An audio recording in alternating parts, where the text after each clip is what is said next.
बिहार में पहली बार जाति से हटकर नौकरी की बात पर सरकार और विपक्ष लड़ाई लड़ रहे हैं। नौकरी देने की क्रेडिट की लड़ाई में युवाओं का फायदा हो रहा है, लेकिन कुछ का नुकसान भी है। महागठबंधन सरकार में 70 दिनों में यानी नवंबर 2023 से जनवरी 2024 तक में 2.25 लाख शिक्षकों को नौकरी दी गई। महागठबंधन टूटने के बाद सबसे पहले तेजस्वी ने इसी पर बात की और कहा कि हमारी वजह से इतनी नौकरियां मिली हैं। फिर क्या था? इसका जवाब एनडीए की सरकार ने 15 दिनों में दे दिया। टीचर वैकेंसी के तीसरे चरण में 87,000 वैकेंसी निकाल दी। 30,000 से ज्यादा विभिन्न विभागों में नए पद सृजित करके यह बता दिया कि नीतीश कुमार की वजह से नौकरियां मिली हैं। यह सिलसिला ऐसे ही लगातार जारी रहेगा। लेकिन इसके साथ ही एक और पोस्टर वायरल हो रहा है, जिसे बिहार बीजेपी के सोशल मीडिया पेज पर शेयर किया गया है, जिसमें लिखा गया है एनडीए सरकार में नौकरियों की बहार। इस साल बिहार पुलिस में बम्पर बहाली 67,735 से ज्यादा पदों पर होगी पुलिस कर्मियों की भर्ती। इस पोस्टर से यह साफ हो गया है कि बीजेपी इस बार नीतीश कुमार को बिहार में टिकने नहीं देना चाहती है। इसके जवाब में जदयू ने भी एक पोस्टर जारी किया है, जिसमें लिखा है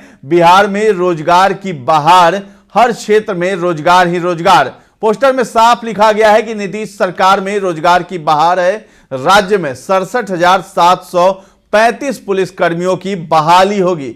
जिस प्रकार से बीजेपी ने सीएम नीतीश को अपने पोस्टर से गायब किया है, उस पर बिहार की फिजाओं में यह सवाल उठने लगा है कि बीजेपी और जदयू में क्या सब कुछ ठीक नहीं है? क्या बिहार में डबल इंजन की सरकार में खटपट चलने लगी है? आपको याद होगा, जब नीतीश कुमार महागठबंधन के साथ थे, तब भी बिहार में रोजगार को लेकर क्रेडिट लेने की होड़ मची थी। राजद ने हालांकि नीतीश कुमार को हर जगह अपने पोस्टर्स में तरजीह दी थी, लेकिन नीतीश कुमार ने जदयू के पोस्टरों से तेजस्वी की तस्वीर को साइड कर दिया, जिसे लेकर बिहार की सियासत में सवाल भी उठने लगे थे। तभी से महागठबंधन में सब कुछ ऑल इज वेल नहीं कहा जा रहा था। लेकिन आज जब नीतीश कुमार ने पाला बदलकर बीजेपी के साथ वापसी कर ली, तब भी सवाल वही का वही है। एनडीए सरकार तो बिहार में बन गई है, लेकिन रोजगार के मुद्दे पर सभी पार्टियां क्रेडिट लेने की होड़ में दिखाई दे रही हैं। नीतीश कुमार का राजद का साथ छोड़ने के बाद तेजस्वी ने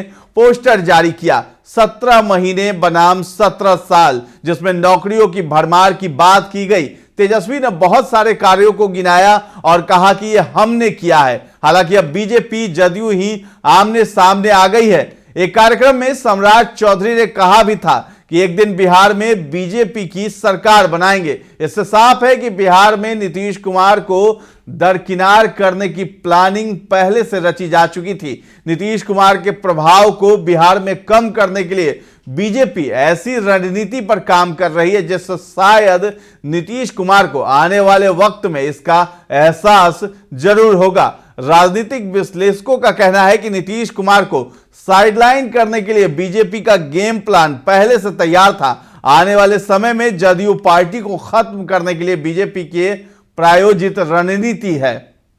अब बीजेपी जदयू के पोस्टरों पर राजद भी मजे ले रही है। इस पूरे मामले पर आरजेडी के मुख्य प्रवक्ता शक्ति सिंह यादव हैं। उन्होंने कहा है कि जांच करनी है तो 17 महीने बनाम 17 साल कर लें। जब हम लोग सरकार में थे तो क्रेडिट देने का भी काम करते थे और नीतीश कुमार की तस्वीर भी छपती थी, लेकिन भाजपा के लोगों ने नीतीश कुमार की तस्वीर लगाना भी बंद कर दिया। बिहार की जनता इनको सोटा लेकर रगेत देगी।